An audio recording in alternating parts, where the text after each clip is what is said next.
सांसद कौशल किशोर के फरार बेटे आयुष से जुड़ी हुई है। आयुष को लेकर उत्तराखंड में इलाज कराने की जानकारी मिल रही है। लखनऊ गोलीकांड में पुलिस ने आयुष को आरोपी बनाया है और आयुष की तलाश में पुलिस की टीम उत्तराखंड रवाना हुई। विरोधियों को फंसाने में आयुष ने खुद पर गोली चलवाई थी और अपने साले आदर्श से खुद पर गोली चलवाई थी। पकड़े जाने के बाद फरार है सांसद पुत्र आयुष।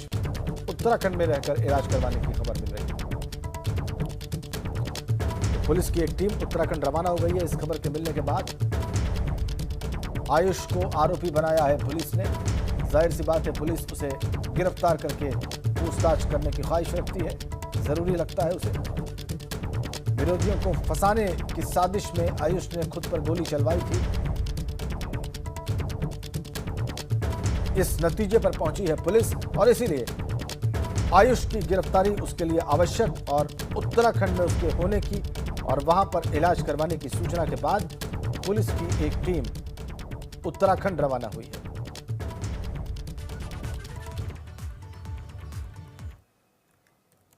बड़ी खबर इस वक्त की हम आपको दे रहे हैं। गोलीकांड मामले में सांसद पुत्र गोलीकांड मामले में यह बड़ी अपडेट हम आपको दे रहे हैं। उत्तराखंड में रहकर आयुष के खुद का इलाज कराने की खबर आ रही है और हमारे संवाददाता अनुभव शुक्ला हमारे साथ जुड़ गए लाइव। अनुभव के पास चलते हैं। अनुभव, क्या जानकारी मिली है पुलिस को आयुष के बारे में और अब आगे कैसे कार्रवाई करेगी पुलिस?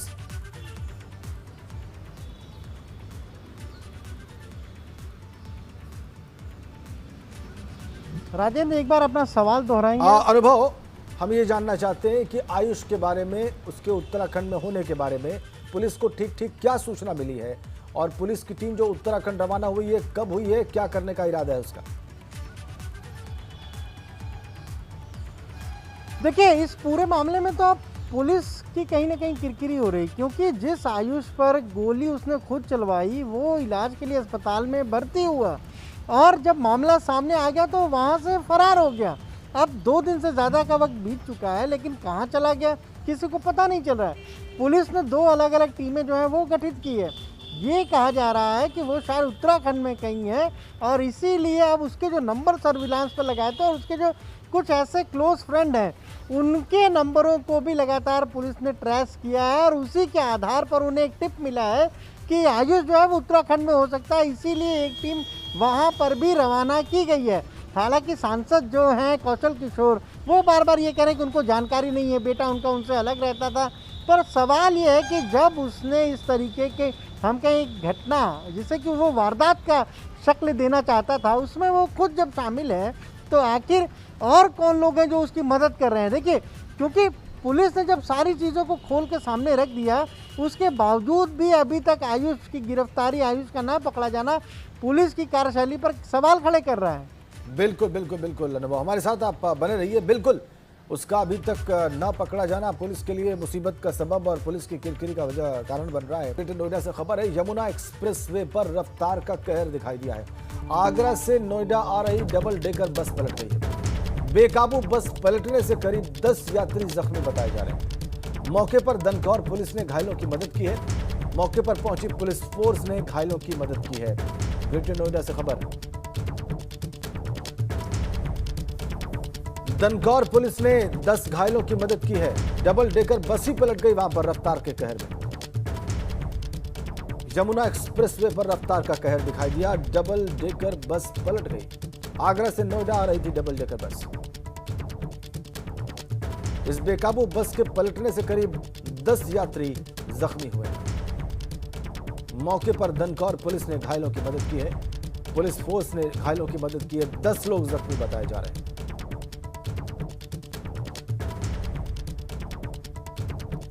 आगरा से नोएडा आ रही थी डबल डेकर बस जो पलटी है। तेज रफ्तार की वजह से पलटी बताई जा रही है। 10 यात्री जख्मी बताए जा रहे हैं और इन जख्मी यात्रियों की मदद की है वहां पर मौजूद दनकौर पुलिस ने।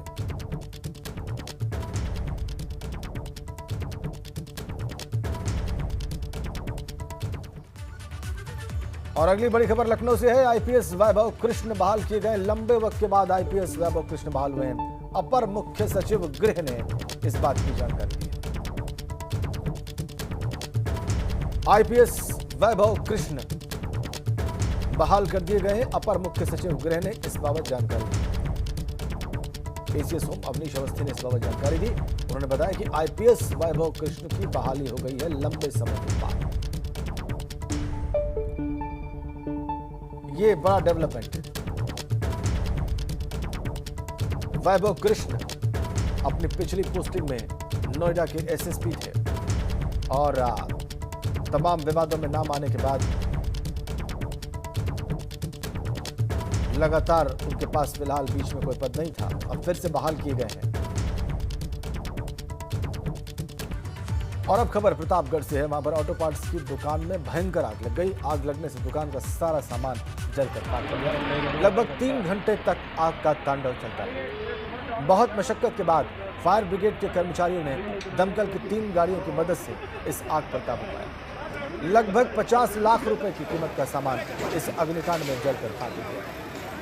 नगर कोतवाली के बलीपुर स्थित सनी एंटरप्राइजेस का ये सारा मामला।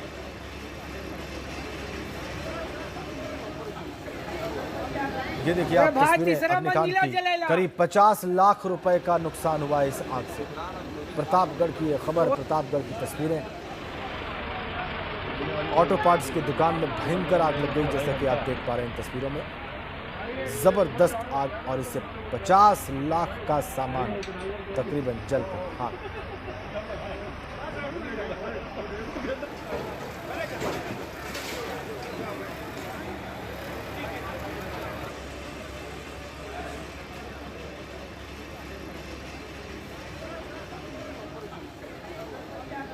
अरे भाई तीसरा मंजिला जलेला। तीसरी मंजिल तक आग की लपटें आप देख पा रहे हैं इस दुकान में। इतनी भयंकर आग है। 50 लाख का सामान इस आग में जलकर खाक। अलीगढ़ में आग का तांडव दिखाई दिया है। ब्राह्मणपुरी इलाके में फैक्ट्री के भीतर आग लग गई। एक मकान में यह फैक्ट्री चल रही थी जिसमें आग लगी। ये आप तस्वीरें देख लीजिए। अलीगढ़ के ब्रह्मपुरी इलाके में भीषण आग का तांडव। ब्राह्मणपुरी इलाका है। आग लगने से अफरा तफरी अलीगढ़ में। एक्सक्लूसिव आप ये तस्वीरें देख रहे हैं। आप देखिए कितनी भयावह आग। एक मकान में ये सब कुछ हुआ और इससे बहुत नुकसान की खबर आ रही है। Exclusive footage. एक मकान में ये फैक्ट्री चल रही थी जिसमें ये भीषण आग लगी है और इससे बहुत नुकसान होने की भी खबर आ रही है। इधर हाईकोर्ट की लखनऊ बेंच ने केंद्र सरकार और जीएसटी काउंसिल द्वारा कोर्ट की अनुमति के बिना उत्तर प्रदेश में जीएसटी अपीलेट ट्रिब्यूनल के गठन पर अंतरिम रोक लगा दी। न्यायालय ने मामले की अगली सुनवाई के लिए 15 मार्च की तारीख नियत की है। केंद्र और कोर्ट की अनुमति के बिना यह ट्रिब्यूनल बनाया गया, इस पर रोक लगा दी गई है। 15 मार्च को होगी सुनवाई। अगली बड़ी खबर भी लखनऊ से है। मुलायम सिंह यूथ ब्रिगेड के पूर्व प्रदेश सचिव पर एफआईआर हो गई। सरकारी नौकरी का झांसा देने के आरोप में एफआईआर हुई है उनके ऊपर। पूर्व प्रदेश सचिव उवैश पर 5 लाख की ठगी का आरोप है। रुपए लेने के बाद भी उवैश ने नौकरी नहीं दिलाई और इसीलिए एफआईआर हुई है। ठगी का मामला।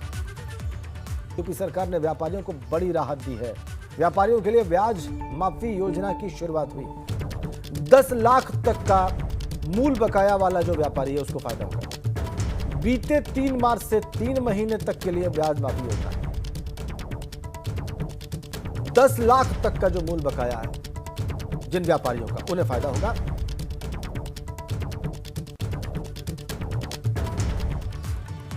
और बड़ी खबर ग्रेटर नोएडा से।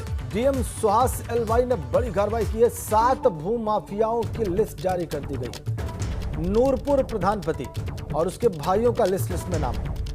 सरकारी जमीन को धोखे से बेचने को लेकर डीएम नोएडा ने यह कार्रवाई की है। थाना जारचा इलाका नूरपुर प्रधानपति और उसके भाइयों और पिता द्वारा कस्टोडियन की जमीन और एलएमसी की सरकारी जमीन को धोखाधड़ी करके भूमाफिया उन्होंने भूमाफिया की तरह से काम किया। आगे बढ़ते हैं। आज गोरखपुर को तमाम सौगातें देंगे मुख्यमंत्री योगी आदित्यनाथ। कई विकास कार्यों का वो लोकार्पण भी करेंगे, शिलान्यास भी करेंगे। उन्होंने खाद कारखाने का कल निरीक्षण भी किया था और केंद्रीय मंत्री सदानंद गौड़ा भी उनके साथ मौजूद थे। आज लखनऊ में भी सीएम योगी का कार्यक्रम है। वहां पर वो नियुक्ति पत्र बांटेंगे और ये कार्यक्रम शाम को 4 बजे होगा। मिशन रोजगार के तहत वो नियुक्ति पत्र बांटेंगे और डिप्टी कलेक्टर के पद पर जो अभ्यर्थी चयनित हुए हैं उनको वो नियुक्ति पत्र आज शाम को 4 बजे बांटेंगे। तो गोरखपुर में वो योजनाओं की सौगात देंगे गोरखपुर वासियों को, उसके बाद वापस आकर लखनऊ में नियुक्ति पत्र की सौगात देंगे चयनित अभ्यर्थियों को, डिप्टी कलेक्टर के पद के लिए चयनित अभ्यर्थियों को। हमारे दो सहयोगी इस वक्त हमारे साथ जुड़े हुए हैं, लखनऊ से अनुभव शुक्ला और गोरखपुर से नीरज श्रीवास्तव। पहले हम गोरखपुर चलते हैं, नीरज के पास चलते हैं। गोरखपुर में हैं इस वक्त मुख्यमंत्री, आज कब से कार्यक्रम गोरखपुर में शुरू होगा और क्या क्या गोरखपुर में करेंगे मुख्यमंत्री, बताइए नीरज। देखिए, आपको बता दें कि 2 दिवसीय दौरा बहुत ही महत्वपूर्ण है और जब भी मुख्यमंत्री गोरखपुर आते हैं तो विकास की जो परियोजनाएं हैं उसका लोकार्पण और शिलान्यास का कार्यक्रम भी हमेशा ही रहता है और जो जनता है उसको सौगात भी देते हैं। तो आज 11 बजे ब्रह्मलीन महंत दिग्विजयनाथ पार्क में वे 131 करोड़ की परियोजनाओं का शिलान्यास और लोकार्पण करेंगे, जिसमें 76 करोड़ की 9 परियोजनाओं का लोकार्पण और लगभग जो है 54 करोड़ की 16 परियोजनाओं का शिलान्यास होना है। और इस दौरान जनसभा को भी वो संबोधित करेंगे और तमाम जो उनके विकास के कार्य हुए हैं उत्तर प्रदेश में उसके बारे में जनता को बताएंगे भी। राजीव जी ठीक है, अब हम अनुभव के पास चलेंगे। अनुभव, मुख्यमंत्री लखनऊ कब पहुंचेंगे आज और शाम को 4 बजे जो चयनित अभ्यर्थियों को नियुक्ति पत्र देने का कार्यक्रम है उसकी शुरुआत कैसे होगी, उसमें क्या विशेष होगा? देखिए, मुख्यमंत्री कल गोरखपुर पहुंचे थे क्योंकि वहां पर सदानंद गौड़ा जो केंद्रीय उर्वरक रसायन मंत्री है उन्हें विजिट करना था, जो उर्वरक कारखाना वहां पर फर्टिलाइजर है उसका निरीक्षण करने, और मुख्यमंत्री भी साथ में मौजूद थे। वो भी एक बड़ी सौगात है राजेंद्र गोरखपुर के लिए, आसपास के इलाके के लिए, क्योंकि उसके शुरू हो जाने के बाद वहाँ के लोगों को रोजगार मिलेगा, यानी कहीं ना कहीं वो गोरखपुर की अर्थव्यवस्था को बेहतर बनाने में उस फैक्ट्री का भी एक बड़ा योगदान होगा। और जब वो फैक्ट्री चालू थी तब वो एक बड़ा गौरव हुआ करती थी, एक बड़ा इकोनॉमी जनरेशन का काम करती थी, पर 2 दशक से भी ज़्यादा समय से वो बंद रही। और जब प्रधानमंत्री नरेंद्र मोदी चुनावी रैलियां कर रहे थे तो गोरखपुर में उसी मैदान में रैली की थी और ये कहा था कि इसको शुरू करेंगे। तो वो भी दौरा कल जिस तरीके से निरीक्षण किया महत्वपूर्ण है। आज जो नीरज ने बताया कि 131 करोड़ की सौगात वो दे रहे हैं गोरखपुर को, और हमेशा जब गोरखपुर जाते हैं तो इसी तरह से सौगात देते हैं। जो कार्यक्रम आज है उसके बाद तकरीबन दोपहर 1:30 बजे के आसपास कहा जा रहा है कि वो वापस लखनऊ लौटेंगे, क्योंकि यहाँ पर भी एक महत्वपूर्ण कार्यक्रम है। सरकार ने जो मिशन रोजगार शुरू किया है, युवाओं को रोजगार देने के लिए जो मिशन चलाया है, उसी के तहत 2017-18 से जो डिप्टी कलेक्टर थे, यानी जो कार्यालय शाखा के अफसर थे, उनका नियुक्ति पत्र नहीं बटा था और आज वो कार्यक्रम भी रखा गया है। लोक भवन में वो कार्यक्रम होगा, शाम को 4 बजे कार्यक्रम तय किया गया है। और जब मुख्यमंत्री गोरखपुर से आ जाएंगे उसके बाद उस कार्यक्रम में शामिल होंगे। तो एक तरफ गोरखपुर को सौगात दे रहे हैं, दूसरी तरफ उत्तर प्रदेश के जो युवा हैं उन्हें भी सौगात दे रहे हैं। जी बहुत बहुत धन्यवाद अनुभव आपका भी और नीरज आपका भी। किसान आंदोलन की बात करते हैं जिसका आज 1वां दिन है और राकेश टिकैत कह रहे हैं कि तैयारी लंबी है, जब तक सरकार बात नहीं मानेगी आंदोलन चलेगा। कृषि कानूनों का विरोध ये किसान कर रहे हैं और अलग अलग बॉर्डर पर आंदोलनरत हैं किसान। आज 1वां दिन।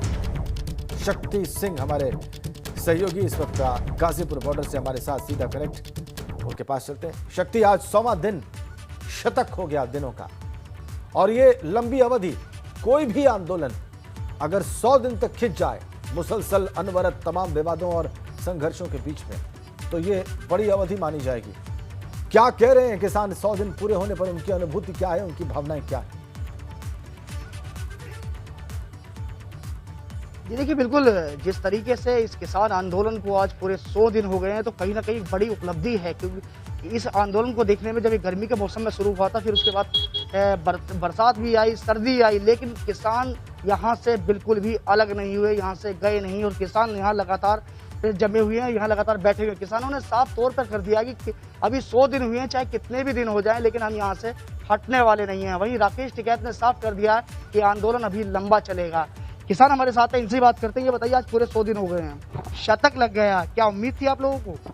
देखो, हमें तो पता ही नहीं था कि इतनी निकम्मी सरकार है और शतक क्या डबल शतक लग जाए, पर हम यहाँ से जब तक हमारा अधिकार हमें नहीं मिल जाता हम इसी प्रकार डटे रहेंगे। और किसान इतना कच्चा नहीं है, इतना कच्चा खिलाड़ी नहीं है, ये हमारे से ज़्यादा सुपर नहीं है। हम देश के देश को अन्न उगा के खिलाते हैं, पालते हैं। हमारे पाले हुए लोग हमारे से ही गद्दारी कर रहे हैं। ये हमारी बदकिस्मती समझते हैं। हमने इन्हें राज दिया, ताज दिया, और इन्होंने हमारे साथ जो बदसलूकी की है और किसानों के साथ भद्दे शब्द और भद्दी लैंग्वेज का इस्तेमाल इनके लीडर जो कर रहे हैं, किसानों को लगातार बदनाम करने का जो प्रयास है। और शतक लग गया। हमारी तो ऐसी कोई मंशा नहीं थी कि हम शतक लगाने आए थे। इन्होंने शतक लगवाया, सब इनकी रणनीति है। ये चाहे डबल शतक लगवा ले, पर अगर ये सोचें कि ये किसानों का साफ तौर पे कहना है चाहे ये डबल शतक लगवा ले, यानी कि अभी 100 दिन हुए हैं और अगले 100 दिन की भी ठीक है शक्ति, हमने बात सुनी और अभी भी गुस्सा है किसानों के मन में, वो भी जाहिर हो गया। और ये भी कहा जा रहा है कि अगर 200 दिन भी हो जाए तो भी कोई फर्क नहीं पड़ता और हम इसी तरह से डटे रहेंगे। शक्ति, हमने भावनाएं देखी और सुनी, बहुत बहुत धन्यवाद आपका। शिक्षा सेवा प्राधिकरण की प्रधान पीठ लखनऊ में बनाए जाने के फैसले के विरोध में इलाहाबाद हाईकोर्ट के वकील आज भी हड़ताल पर रहेंगे और कोई कामकाज नहीं करेंगे। वकीलों की हड़ताल 23 फरवरी से लगातार जारी है। वकीलों की हड़ताल की वजह से मुकदमों की सुनवाई भी नहीं हो पा रही और वादकारियों को मायूस होकर वापस लौटना पड़ता है।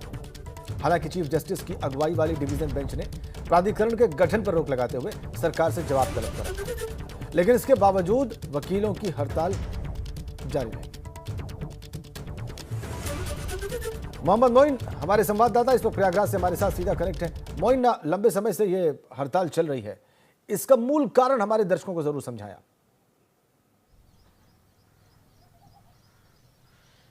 देखिए, उत्तर प्रदेश सरकार ने शिक्षा सेवा अभिकरण का जो मुख्यालय है, जो प्रधान पीठ है, वो लखनऊ में बनाए जाने का जो फैसला किया है, उससे इलाहाबाद हाईकोर्ट के वकील नाराज हैं। उनका ये कहना है कि ये न्यायिक परंपरा के खिलाफ है। इसके साथ साथ इससे उनके रोजगार पर असर पड़ेगा, उनकी आमदनी पर असर पड़ेगा। और यही वजह है कि इलाहाबाद हाईकोर्ट के वकील 23 फरवरी से लगातार कार्य बहिष्कार कर रहे हैं, हड़ताल पर हैं और वकीलों की इस हड़ताल का खामियाजा आम वादकारी जो है उन्हें भुगतना पड़ रहा है। वकीलों का साफ तौर पर कहना है कि जब तक सरकार अपना ये फैसला पूरी तरह से वापस नहीं ले लेगी, तब तक वो कार्य बहिष्कार खत्म नहीं करेंगे। हालांकि 2 दिन पहले चीफ जस्टिस की अगुवाई वाली डिवीजन बेंच ने इस मामले में सुओ मोटो लिया था, प्राधिकरण के गठन पर रोक लगा दी थी, उत्तर प्रदेश सरकार से जवाब तलब कर लिया था। लेकिन वकीलों का कहना है कि जब तक इस मामले में सरकार सीधे तौर पर कोई दखल नहीं देगी, वो इस बात का ऐलान नहीं करेगी कि नहीं प्राधिकरण की जो पीठ है वो प्रयागराज में बनेगी, तब तक वो आंदोलन खत्म नहीं करेंगे। वकीलों ने अब 9 मार्च को प्रयागराज बंद की तैयारी शुरू कर दी है। इसके लिए विभिन्न संगठनों से, चाहे वो व्यापारी संगठन हो, चाहे छात्र संगठन हो, उनसे समर्थन मांगा है, उनसे सहयोग मांगा है। तो ऐसी कोई उम्मीद नजर नहीं आती है कि 9 मार्च से पहले इलाहाबाद हाईकोर्ट में कामकाज शुरू होगा। क्या सारे वकील हड़ताल पर हैं मोइन? क्या सारे इलाहाबाद हाईकोर्ट के अधिवक्ता हड़ताल पर हैं या ज्यादातर हड़ताल पर हैं और ये एक बड़ा आंदोलन और हड़ताल दिखती है आपको? देखिए, ऐसा है कि जो वकीलों की सबसे बड़ी संस्था है इलाहाबाद हाईकोर्ट बार एसोसिएशन, उस बार एसोसिएशन ने हड़ताल का फैसला लिया है। तो ऐसे में कोई भी वकील जो है वो कोर्ट रूम में जाकर कामकाज नहीं कर पा रहा है। मुकदमों की सुनवाई पूरी तरह से ठप है और इसका सीधा खामियाजा जो है वो वादकारियों को भुगतना पड़ रहा है। ज्यादा परेशानी इसलिए भी हो रही है क्योंकि पिछले 1 साल में कोरोना का पीरियड था और उसमें ज्यादातर वक्त अदालत का कामकाज नहीं शुरू हो पाया था। 1 मार्च से सामान्य तरीके से कामकाज शुरू होना था, लेकिन उससे पहले 23 फरवरी से ही हड़ताल शुरू हो गई और उसका खामियाजा आम वादकारियों को भुगतना पड़ रहा है। जी, बहुत बहुत धन्यवाद मोइन आपका इन तमाम जानकारियों के लिए। तो हाईकोर्ट बार एसोसिएशन ने ये स्ट्राइक कॉल की है, ये हड़ताल बुलाई है और इसीलिए हड़ताल बड़ी है, कोई कामकाज नहीं हो पा रहा है, सुनवाई नहीं हो पा रही है। आगे बढ़ते हैं। समाज कल्याण विभाग के निदेशक और सीनियर IAS अधिकारी बालकृष्ण त्रिपाठी की तबीयत खराब हो गई। इसके बाद उन्हें अस्पताल में भर्ती कराया गया। आरोप है कि प्रमुख सचिव BL मीणा ने बालकृष्ण त्रिपाठी के साथ बदसलूकी की और इसके बाद उनकी तबियत बिगड़ गई। त्रिपाठी की तबियत के बाद खराब होने के बाद समाज कल्याण निदेशालय के अधिकारियों और कर्मचारियों में आक्रोश है, असंतोष है। निदेशक बालकृष्ण त्रिपाठी के अस्पताल जाते ही गुस्साए कर्मचारी काम छोड़कर बाहर निकल आए और कार्यालय में तालाबंदी कर दी। परिसर में इकट्ठे होकर कर्मचारियों ने दोषी अधिकारियों के खिलाफ नारेबाजी भी की। जिसको आता न जाता PCS IAS बना के बैठा दिया सरकार ने, जिसको कुछ आता जाता नहीं। और बड़ी खबर, हरिद्वार में रानीपुर झाल के पास भीषण हादसा हुआ है। गंगा नहर में गिर गई है बेकाबू होकर कार, 4 की मौत की खबर आ रही है। कार सवार 2 बच्चे और उनकी और ड्राइवर की मौत की खबर आ रही है। अभी पुलिस ने वहां नहीं के चारों की मौत की पुष्टि अभी फिलहाल नहीं की है, लेकिन गंग नहर में बेकाबू होकर कार गिरी है और कार में सवार 2 बच्चे की और ड्राइवर की मौत हुई। ये लेकिन पुलिस अभी कंफर्म नहीं कर रही है, पुलिस इसकी पुष्टि नहीं कर रही है।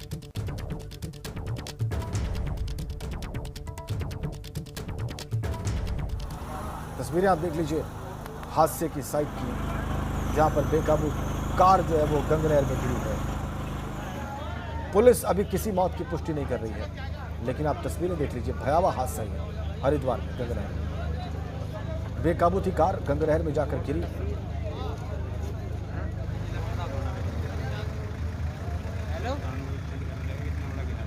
रानीपुर झाल के पास ये भीषण हादसा हुआ है।